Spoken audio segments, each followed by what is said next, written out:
Well, I think that in Florida we have a special connection, especially in South Florida, when it comes to socialism, communism, and dictators. Most of the people who were fleeing their native countries around the 60s, the 70s, even the 80s were dealing with persecution from socialist regimes, from communist regimes, and dictators. Even from my personal background, my mother talks about why she left Haiti. She always says that she remembers she went to school that day, and there were some kids who were protesting, and they lined them up on a tree, and during lunch when they all came out, they shot them in front of everybody to let them know that you don't talk against the Duvalier regime. And so when I even talked to her, hey, what do you think about socialism? And I spoke to her in Creole, she said they all kill people.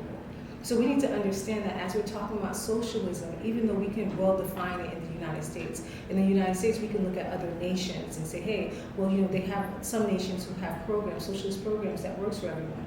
But when we talk to the masses, especially in Florida, a lot of people are seeing it from that place of pain. That's their traumatic response first, is that, hey, they all killed people in my country if the United States gave me a shot. So I think we had to make a clear stance for our community that we don't support anyone who engages in those kinds of tactics. However, on the other side of DC, when we have our DC talk, we hear a lot of Republicans equating such socialism to ending Social Security, comparing socialism to Medicaid and Medicare. Obviously, these are not the same things, but we have to talk to our people when we vote, right? And we have to speak up for the people we represent.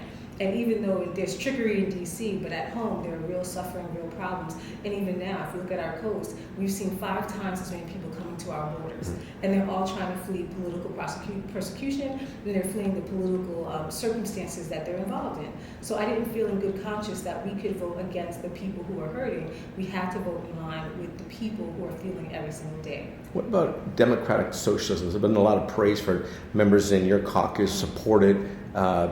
Is that almost the same, or is that the same? It's not the same. And that's where I said that, we have the luxury of being wordsmiths, right? We can love the words, massage the words, and be creative when it comes to democratic socialism, which democratic socialism, to some extent, I support some of the programs, right? Because when we talk about entitlement programs, which some people say, oh, entitlement programs is socialism, that's not the true equation, but that's not the same thing that we were talking about specifically when we were talking about socialism and how it impacts us in South Florida.